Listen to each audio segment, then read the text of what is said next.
Hello बच्चों, very very good morning to all of you. This is your most beautiful channel Sharda chemistry. तो आज हम लोग organic chemistry का एक छोटा सा चैप्टर स्टार्ट करने जा रहे हैं। पॉलीमर है तो बहुत छोटा चैप्टर, इसमें कुछ है नहीं, लेकिन एक क्वेश्चन इसे किसी भी कंपटीशन में जरूर पूछा जाता है। फिर से वही आई एम वीरसेन कुमार। ठीक है, चलिए स्टार्ट करते हैं हम लोग। क्या पॉलीमर, क्या स्टार्ट करेंगे? पॉलीमर। और इस लेक्चर में एक इंपॉर्टेंट चीज है कि हिंदी और इंग्लिश, थोड़ा थोड़ा हिंदी भी बताते चलेंगे। ठीक है, थोड़ा सा ध्यान दीजिएगा कि पॉलीमर क्या होता है। बहुत ही खूबसूरत छोटा सा चैप्टर है पॉलीमर।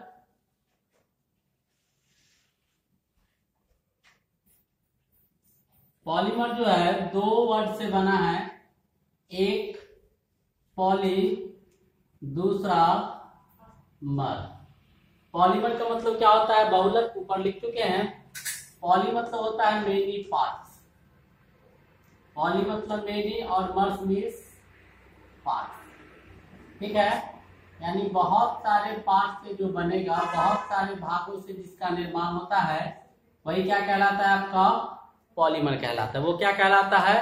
पॉलीमर कहलाता है। तो बहुत सारे भाग जो होते हैं वो क्या होते हैं उसको समझते हैं। जैसे आपका हम मोनोमर यूनिट लेते हैं। मोनोमर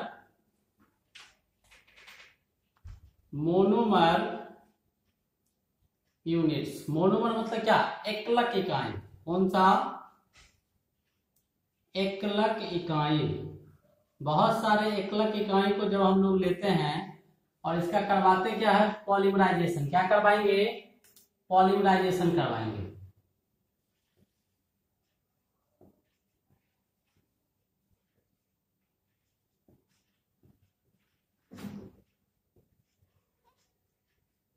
बहुलकीकरण जब करवाते हैं तो आपका क्या होता है कि ये मोनोमर इकाई मिलके किसका निर्माण करता है? पॉलीमर का निर्माण करता है। कैसे? तो यही मोनोमर यूनिट, यही एकलक यूनिट जो होता है, एन का संख्या क्या हो जाएगा? एन टाइम्स जोड़ देंगे, यानी 2, 4, 5, 10, 15, 20, ऐसे बहुत सारे को जब आपस में जोड़ते हैं तो ये आपका क्या कहलाता है? पॉलीमर कहलाता है। क्या कहलाता है? पॉलीमर कहलाता है। ये क्या कहलाता है? पॉलीमर कहलाता है। तो मोनोमर यूनिट जो होता है इसका मॉलिक्यूलर मास कम होता है, लेस मॉलिक्यूलर मास। क्या होता है? Less molecular mass. इसका आणविक भार जो होगा कम होगा। क्या होगा? न्यूनतम आणविक भार। न्यूनतम आणविक भार। आणविक भार क्या हो जाएगा? कम हो जाएगा। और इसका आणविक भार जो होगा वो लगभग 10 to the power 1, 10 to the power 3 to 10 to the power 10 atomic mass unit. 10 to the power 3 से 10 to the power 10 atomic mass unit का जो होगा, एटॉमिक मास यूनिट, इसका आपका परमाणविक भार इकाई जो होगा इतना से इतना, ये आपका हाइयर मॉलिक्यूलर मास। क्या होता है? हाइयर मॉलिक्यूलर मास का होता है।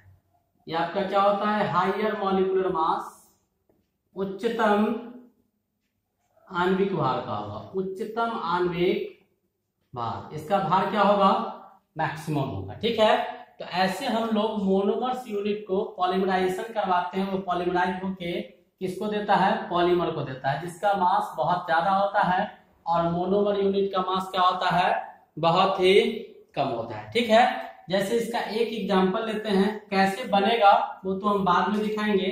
जैसे CH2 डबल बॉन्ड CH2, ये आपका इथीन दिया हुआ है। क्या दिया हुआ है? ये आपका इथीन दिया हुआ है। इसका क्या करवाएंगे? पॉलीमराइजेशन करवाएंगे। जब इसका पॉलीमराइजेशन करवाएगा, बहुलकीकरण करवाते हैं, तो यही मोनोमर यूनिट क्या होता है?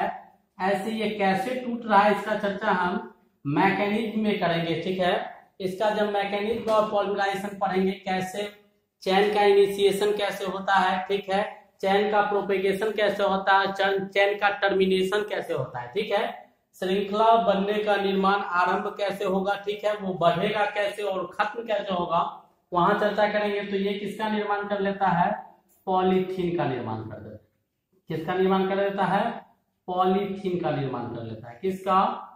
पॉलीथीन का फॉर्मेशन कर लेता है। ठीक है, अब हम क्या करते हैं, तो हम लोग जान गए कि पॉलीमर क्या होता है, मोनोमर्स यूनिट ये जाने। अब पॉलीमर्स को क्या करते हैं? क्लासिफाई करते हैं। पॉलीमर का क्लासिफिकेशन भी कई एक तरह से किया गया है। जैसे हमने सबसे पहला classification on the basis of इतना लिख लिए, हो गया, मिटा दे, ये समझ में आ गया। चलिए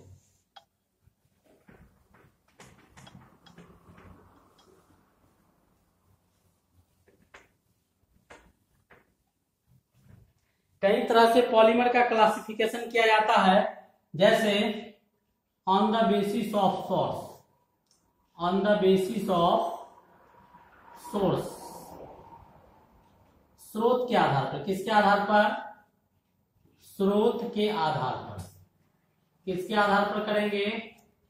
स्रोत के आधार पर जब इसका क्लासिफिकेशन करेंगे पॉलीमर का, तो वो क्या होता है उसको देखिएगा। किसी भी बहुलक को स्रोत के आधार पर बांटिएगा तो दो तरह का होगा।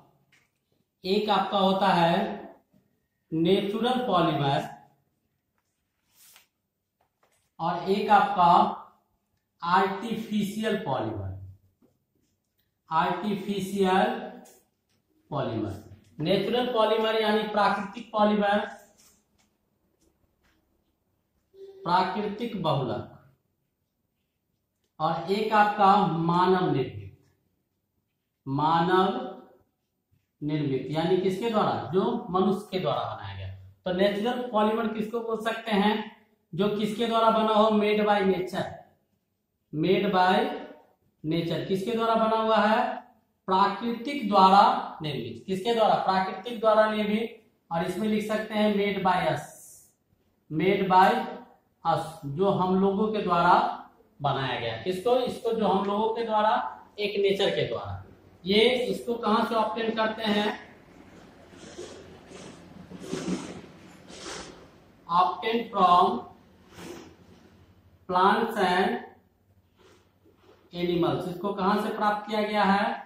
पौधे और जानवरों से प्राप्त किया गया है। इसको कहां से प्राप्त करते हैं? पौधे और जानवर से प्राप्त करते हैं। ठीक है, ये आपका। अब इसके बाद नेचुरल पॉलीमर जो आपका होता है, जो प्राकृतिक पॉलीमर है, नेचुरल पॉलीमर, उस नेचुरल पॉलीमर को फिर हम क्या करते हैं? क्लासिफाई कर देते हैं दो पार्ट में। ठीक है, तो एक पार्ट आपका क्या होता है जो नेचर से प्राप्त होता है, वो बायोडिग्रेडेबल होता है, बायोडिग्रेडेबल, और दूसरा आपका आता है नॉन बायोडिग्रेडेबल,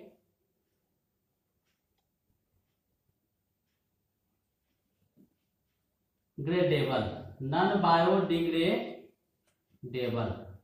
एक आपका बायोडिग्रेडेबल, एक आपका नॉन बायोडिग्रेडेबल। किसको कहा जाता है? जीव निम्नीकरणीय। इसको बोल सकते हैं जैव निम्नीकरणीय, और इसको बोल सकते हैं जैव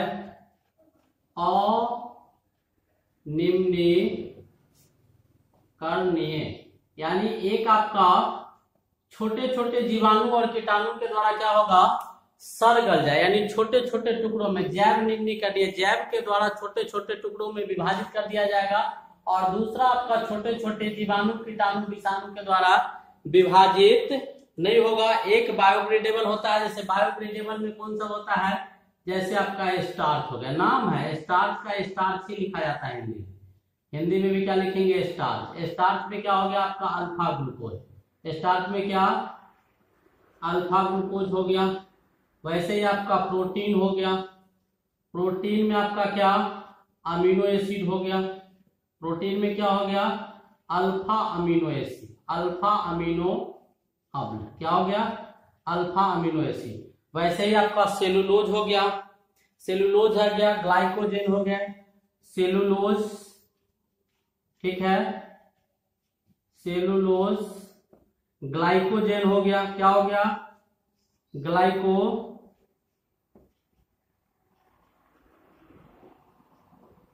ग्लाइकोजेन हो गया। अब ऐसे ही आपका नॉन बायोडिग्रेडेबल में जो आता है ये आपका क्या हो जाता है, रबर। रबर जो हम लोग यूज करते हैं, ये रबर आपका किस में आता है, नॉन बायोडिग्रेडेबल में आता है। किस में आता है, नॉन बायोडिग्रेडेबल में क्या आता है आपका, रबर आ जाता है। तो on the basis of sort जो नेचर से प्राप्त होता है उसको नेचुरल प्राकृतिक कहा जाता है, जो हम लोग बनाते हैं।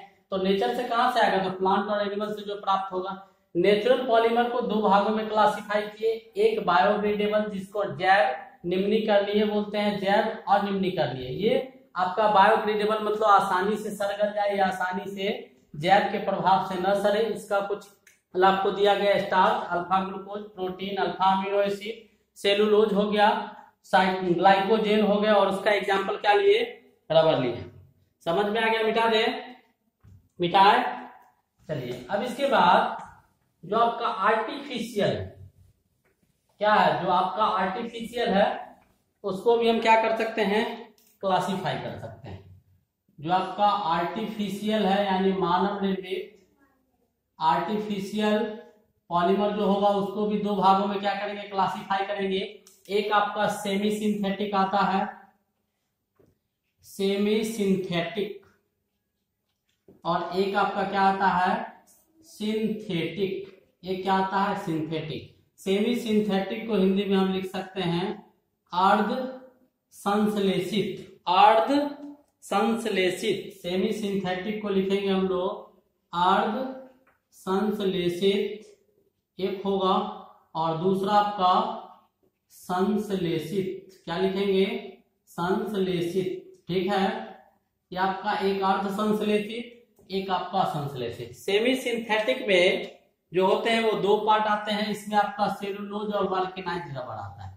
एक आपका सेलुलोज आता है, सेलुलोज को सेलुलोज ही लिखते हैं, लिख दिए हैं कहीं, और एक आपका वल्केनाइज्ड रबर आता है। क्या आता है, वल्केनाइज्ड रबर आता है। क्या आता है, वल्केनाइज्ड रबर, गंधी कारक रबर, इसको लिख सकते हैं हम लोग गंधी कारक रबर, आपका वल्केनाइज में आता है। और सेलुलोज में क्या सब आता है, तो सेलुलोज में आपका सेलुलोज डेरिवेटिव, सेलुलोज तो आपको बायोडिग्रेडेबल में है, डेरिवेटिव,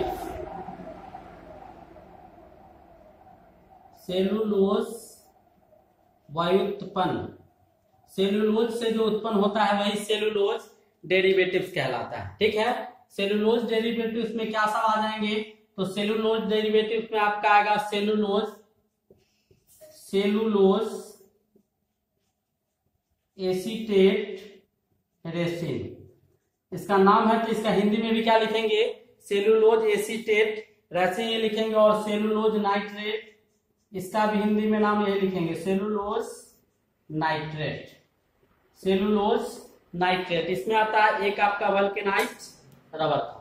इस प्रकार हम लोगों ने आर्टिफिशियल को दो भाग में क्लासिफाई किया, सेमी सिंथेटिक यानी आधा हम लोग बनाते हैं, आधा नेचर से मिलता है। ठीक है, और उसमें सेलुलोज हो गया, वल्केनाइज्ड रबर हो गया, रबर तो नेचर से मिला, ठीक है, नेचुरल रबर, और उसके बाद वल्केनाइजेशन करवा के हम क्या किए, वल्केनाइज्ड रबर बना लिए। ये आपका सेमी सिंथेटिक, आधा काम नेचर करता है और आधा हम खुद करते हैं। ठीक है, हो गया। अब इसके बाद सिंथेटिक जो होता है, सिंथेटिक में क्या सब आते हैं, संश्लेषित में पॉलीथीन प्लास्टिक, इसमें लिख सकते हैं हम लोग पॉलीथीन प्लास्टिक, और आपका ब्यूना, नाइलॉन 66 और ब्यूना एस, नाइलॉन 66 और ब्यूना एस। ठीक है, ये आपका सिंथेटिक में आता है, जो हम लोगों के द्वारा बनाया गया, नेचर का कोई रोल नहीं। ठीक है, यहां तक समझ में आ गया, मिटा दे। चलिए अब हम लोग क्या करेंगे, फिर क्लासिफाई करेंगे, इसको भी मिटा दे, हो गया। चलिए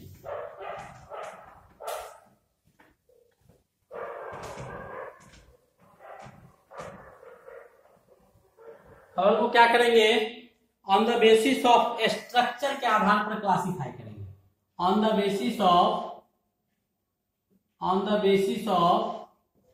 स्ट्रक्चर, संरचना के आधार पर, किसके आधार पर? संरचना के आधार पर, बनावट उसका कैसा है उसके आधार पर। तो यहां पर पॉलीमर को, जो आपका बहुलक है, इसको हम लोग 3 पार्ट में क्लासिफाई करते हैं। ऑन द बेसिस ऑफ क्या? On the basis of structure. 3 part में करेंगे। पहला पार्ट आपका जो होता है, इसको हम लोग क्या बोलते हैं? Linear polymer. लीनियर पॉलीमर, एक रैखिक बहुलक, एक रैखिक बहुलक। दूसरा आपका क्या होता है? लीनियर के बाद दूसरा जो होता है आपका, वो आपको होता है ब्रांच चेन पॉलीमर। ब्रांच चैन पॉलीमर आपका दूसरा होता है। तीसरा होता है cross linked polymer. Cross linked polymer, इसको शाखित श्रृंखलाबद्ध, शाखित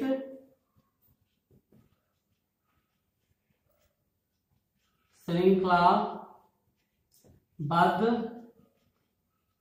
बहुलक बोलते हैं। और क्रॉस लिंक को हम लोग जो है उसको क्या बोलते हैं? शाखित श्रृंखलाबद्ध और क्रॉस लिंक को त्रियक बंधित बहुलक। त्रियक बंधित बहुलक, त्रियक बंधित बहुलक, ये आपका क्रॉस लिंक पॉलीमर्स होते हैं। ठीक है, तो पहला 3 पार्ट में इसको क्लासिफाई किए, दूसरा और ये तीसरा। ठीक है, अब इसको लीनियर पॉलीमर किसको बोलेंगे? तो इस पॉलीमर को हम लोग हाई डेंसिटी पॉलीमर भी बोलते हैं। हाई डेंसिटी पॉलीमर, उच्च घनत्व वाले। क्या वाले? उच्च घनत्व वाले, उच्च घनत्व वाले बहुलक। कैसे? उच्च घनत्व वाले बहुलक। हाई डेंसिटी पॉलीमर को HDP भी कहा जाता है, HDP। और इसको क्या बोलते हैं? Low density polymer.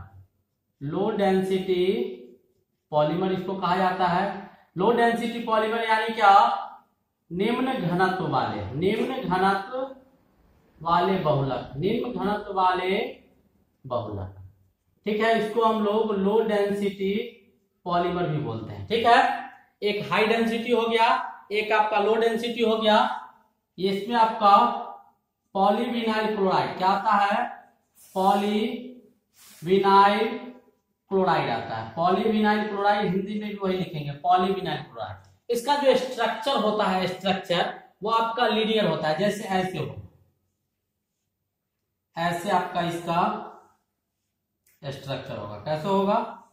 ऐसे इसका स्ट्रक्चर होगा। ठीक है, ये इसका संरचना होगा लीनियर वाला का। ब्रांच में क्या होता है कि लीनियर तो रहता ही है, पहले जो लीनियर था वो लीनियर रहेगा ही, लेकिन इसमें होता क्या है कि जैसे आपका ये दिया गया, तो ये आपका क्या हो गया? लीनियर हो गया। ये क्या हो गया? लीनियर हो गया, जैसा हम दिखा रहे हैं। समझ में आ रहा है? और इसमें क्या लगा हुआ रहता है? ब्रांच लगा हुआ रहता है। क्या लगा हुआ रहता है? जैसे यहाँ जोड़ दिए, यहाँ जोड़ दिए, यहाँ जोड़ दिए, कहीं कहीं दिखाई दे रहा है ना? इसमें क्या लगा हुआ रहता है? ब्रांच लगा हुआ रहता है, इसमें शाखा लगे हुए रहते हैं। ठीक है, तो इसी को क्या कहा जाता है? Branch chain polymer. एक होता है क्रॉस लिंक पॉलीमर। तो क्रॉस लिंक में क्या होता है कि पहले जो आपका लीनियर है वो लीनियर तो होगा। क्रॉस लिंक को हम लोग नेटवर्क पॉलीमर भी बोलते हैं। इसको हम लोग नेटवर्क पॉलीमर भी बोलते हैं। क्या बोलते हैं? नेटवर्क पॉलीमर भी बोलते हैं। क्रॉस लिंक पॉलीमर में आता क्या सब है? जैसे बेकेलाइट, मेलामाइन, यूरिया। इसमें आपको बेकेलाइट,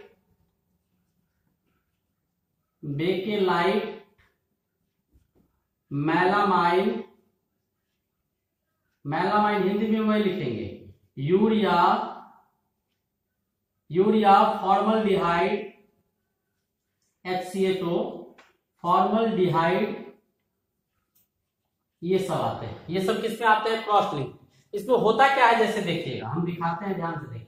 ये आपको लीनियर हो गया, ये आपको लीनियर हो गया, ये आपको लीनियर हो गया। ये क्या है? लीनियर। और इसमें क्या होता है कि क्रॉस कर जाता है। क्रॉस लिंक मतलब क्या? ये आपको, ये जो होगा लीनियर वाला, इसमें पहले ब्रांच लगाएंगे तो ब्रांच हो जाएगा, इसके ब्रांच इससे, ये इससे मिल जाएगा, ये इससे मिल जाएगा और ये वाला भी क्या हो जाएगा, इससे मिल जाएगा। इसी को क्या बोलते हैं, क्रॉस लिंक्ड पॉलीमर बोलते हैं। समझ में आ गया होगा। प्रिंट कीजिए, जल्दी छापिए इसको।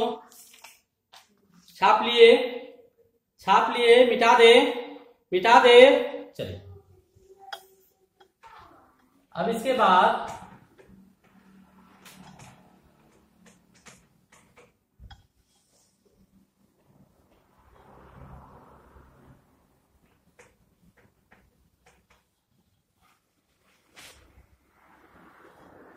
ये on the basis of structure classify किया गया था, ठीक है।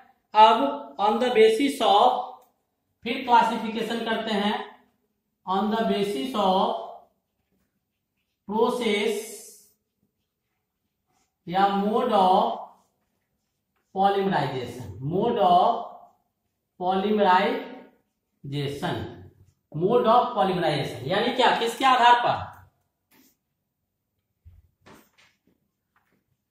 बहुलीकरण के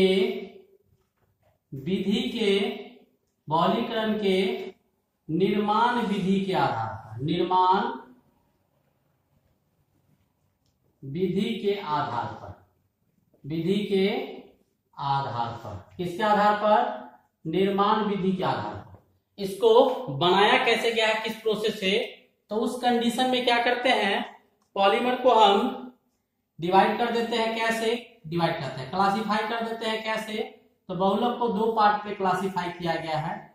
एक आपका एडिशनल पॉलीमर होता है, एडिशन पॉलीमर होता है, और दूसरा आपका कंडेंसेशन पॉलीमर होता है, कंडेंसेशन पॉलीमर होता है। तो एडिशन पॉलीमर को क्या बोला जाता है हिंदी में, एडिशन पॉलीमर जो होगा वो आपको योगशील बहुलक होता है।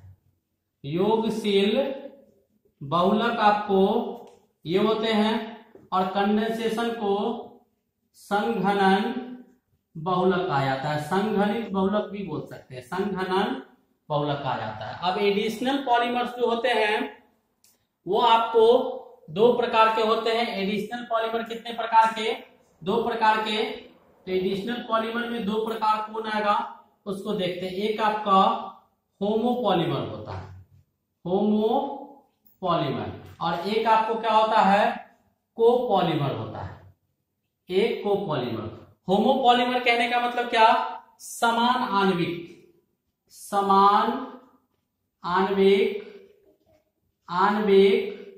बहुलक, समान आणविक यानी एक ही प्रकार के इसमें क्या होंगे, मॉलिक्यूल्स पाया जाएगा। इसको बोल सकते हैं विसमान या असमान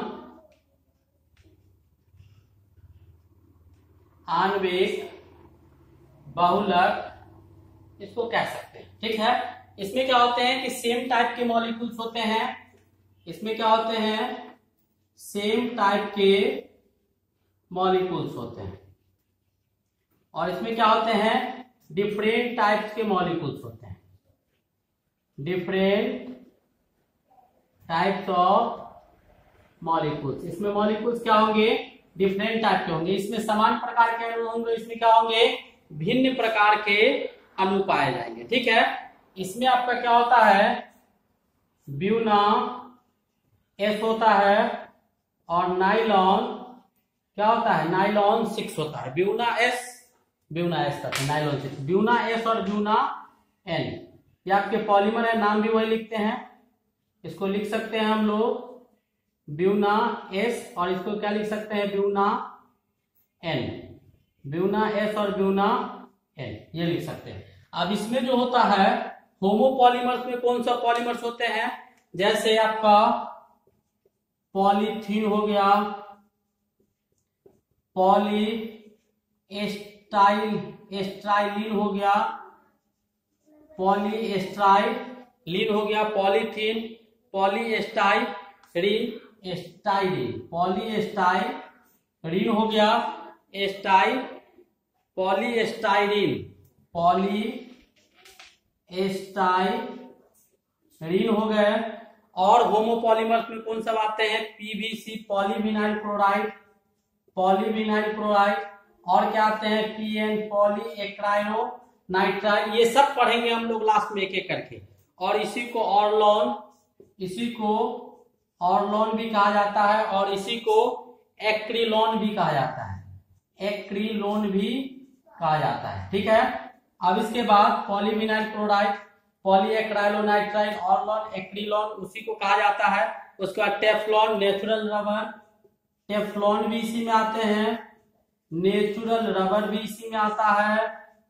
और उतना ही नहीं, इसके बाद सिंथेटिक रबर जो है, सिंथेटिक रबर जो नियोस्प्रिंग, सिंथेटिक रबर भी इसमें आता है। सिंथेटिक रबर जो है वो भी किस में आता है, आपको होमोपॉलीमर में आता है। जैसे हमने इसको डिवाइड किया वैसे ही आपका कंडेंसेशन पॉलीमर भी क्लासिफाई किया गया।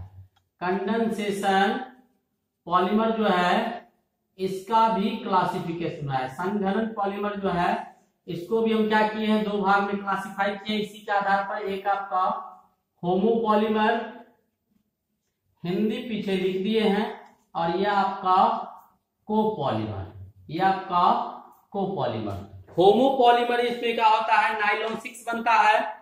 इसमें होमोपॉलीमर में क्या, नाइलॉन 6 आएगा, और इसमें क्या आएगा, नाइलॉन 6 नाइलॉन 6 आपका कोपॉलीमर है। भिन्न भिन्न प्रकार के इसमें क्या है, अलग अलग प्रकार के मोनोमर पाए जाते हैं। नाइलॉन 6 में एक ही प्रकार का मोनोमर यूनिट पाया जाता है, टेरिलीन, जिसको डेक्रोन भी बोलते हैं, टेरिलीन जिसको हम लोग डेक्रोन भी कहते हैं।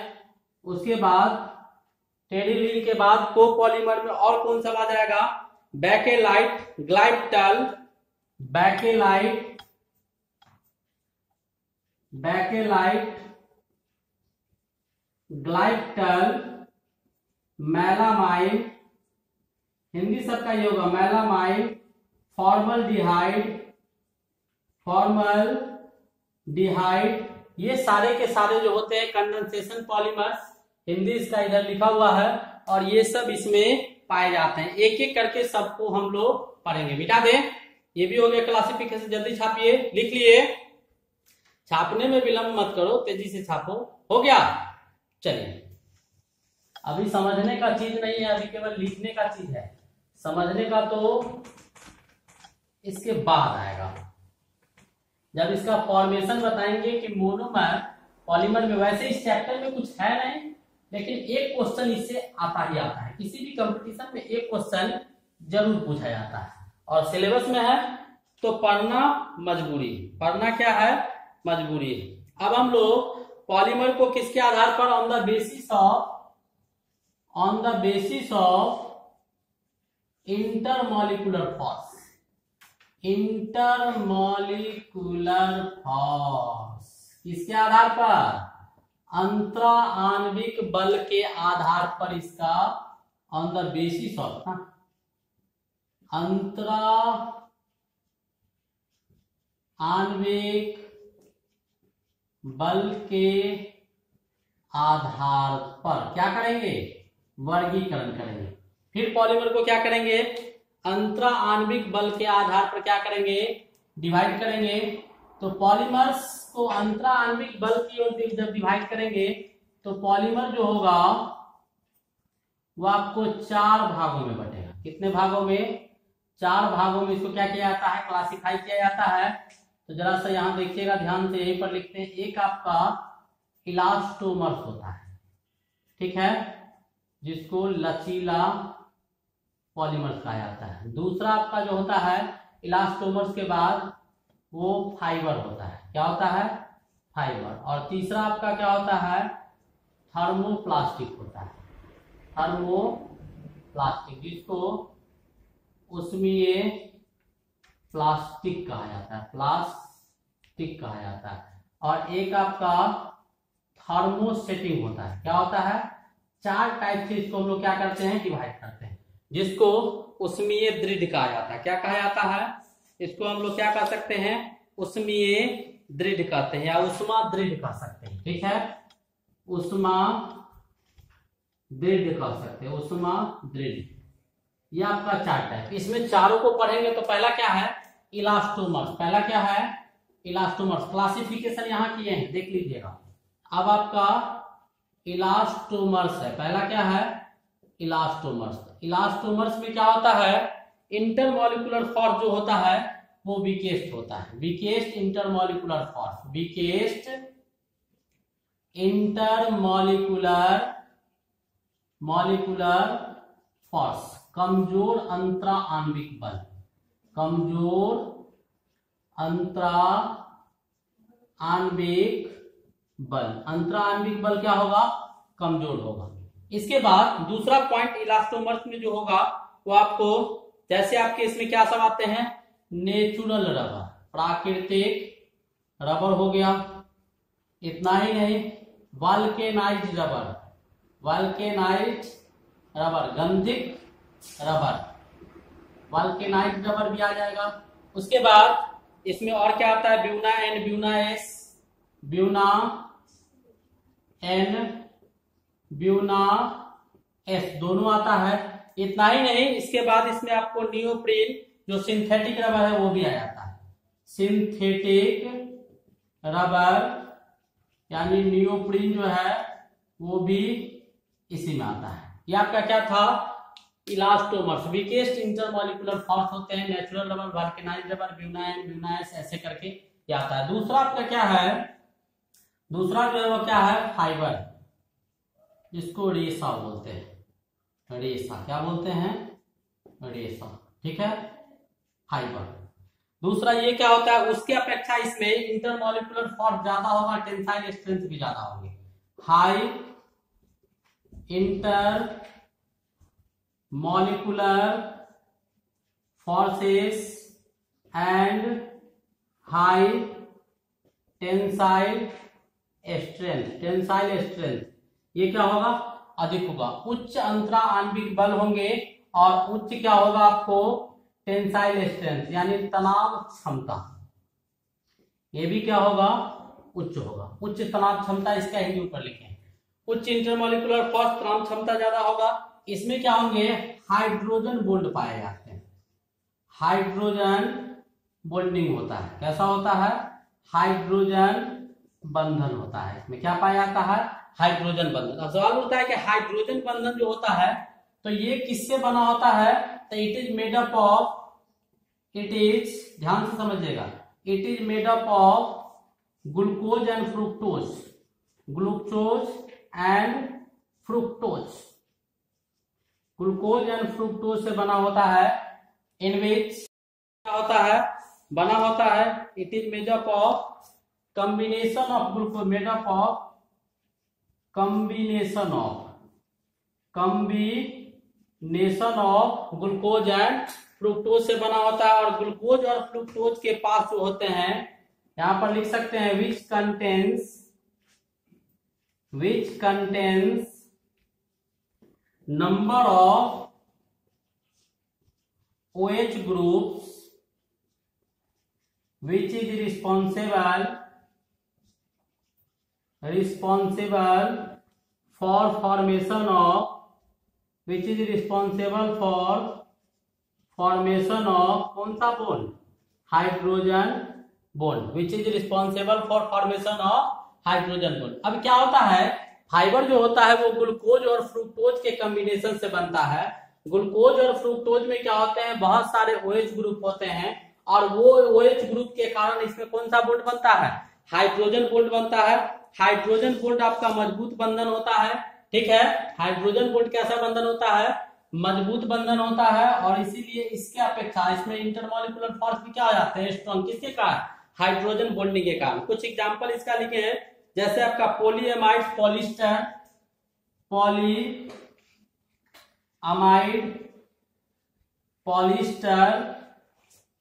पॉलिस्टर, ये सब का हिंदी में लिखेंगे पॉलीएमाइड पॉलिस्टर। तो ये आपको इलास्टोमर्स और फाइबर का कहानी था। अब इसके बाद हम लोग थर्मोप्लास्टिक और थर्मोसेटिंग लिख लिए, उधर क्लासिफाई किए, मिटा दे।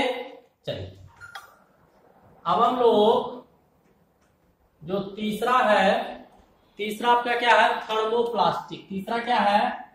थर्मोप्लास्टिक। तीसरा आपका क्या लिखे हैं? थर्मोप्लास्टिक तो इसको समझते हैं थर्मोप्लास्टिक को, कि थर्मोप्लास्टिक क्या होता है। थर्मोप्लास्टिक में जो होते हैं लीनियर एंड स्लाइटली, यानी लीनियर होता है और उसमें कुछ जो होता है वो आपका स्लाइटली ब्रांच्ड पॉलीमर होता है, ब्रांच्ड पॉलीमर होता है, स्लाइटली ब्रांच्ड पॉलीमर। लिख सकते हैं एक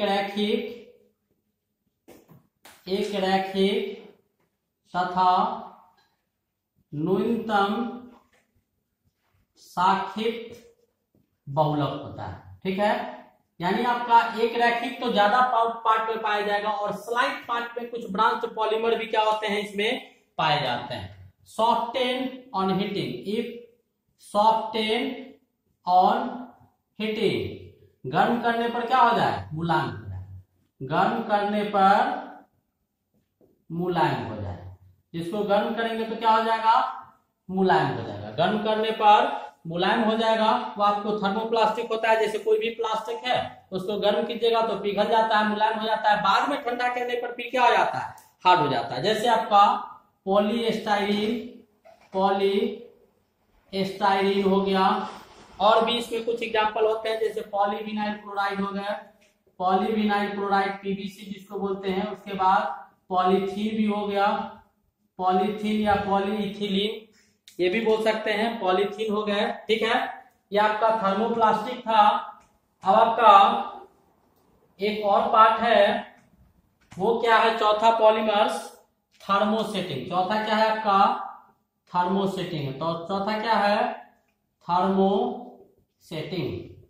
ये थर्मोसेटिंग क्या होता है इसके विषय में जानते हैं। इसमें क्या होता है थर्मोसेटिंग में, क्रॉस लिंक्ड और हैवी ब्रांच्ड, क्रॉस लिंक्ड और हैवी, क्रॉस लिंक्ड और हैवी ब्रांच्ड पॉलीमर पाए जाते हैं। हैवी ब्रांच्ड पॉलीमर पाया जाता है, क्रॉस लिंक्ड और हैवी ब्रांच, यानी तिर्यक बंधित या उच्च शाखित बहुलक ये होता है। ठीक है, दूसरा पॉइंट इसमें क्या होता है कि ये गर्म करने पर हार्ड हो जाता है। इफ हार्डेंड ऑन हीटिंग, गर्म करने पर क्या हो जाए, कठोर हो जाए, गर्म करने पर क्या हो जाता है, कठोर हो जाता है। इसमें कौन सा पॉलीमर्स आते हैं, उसका example bakelite, melamine, urea. Bakelite, melamine नाम है, हिंदी में भी ये लिखेंगे, melamine, bakelite, melamine, urea, formaldehyde, ये सब इसमें आते हैं। ये सब क्या होते हैं, इसमें आते हैं। फॉर्मल्डिहाइड, रेसिन्स इसमें आते हैं। अब इसका फोर्स तो फोर्स के आधार पर तो इंटरमॉलिक्यूलर, तो फोर्स स्ट्रेंथ ऑर्डर जो होता है इन चारों में किसका ज्यादा होता है, तो यहां लिख देते हैं फोर्स स्ट्रेंथ ऑर्डर जो होगा, यानी बल क्षमता क्रम जो होगा वो सबसे ज्यादा किसमें होगा, तो थर्मोसेटिंग में, यानी उसमें दृढ़ में थर्मोसेटिंग में सबसे ज्यादा बल होगा। और थर्मोसेटिंग से कम जो होगा वो किसमें होगा, फाइबर में। थर्मोसेटिंग से कम आपको फाइबर में, फाइबर से कम आपको थर्मोप्लास्टिक में, और उससे कम किसमें होगा, इलास्टोमर्स में, उससे कम किसमें होगा, इलास्टोमर्स में। इस प्रकार हम लोगों ने क्या किया कि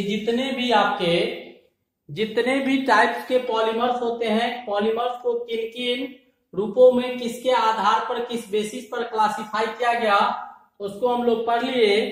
अगले लेक्चर में क्या करेंगे, हम लोग इसके मैकेनिज्म को देखेंगे। ठीक है, तब तक के लिए ध्यान से पढ़ते रहिएगा। Best of luck, thank you.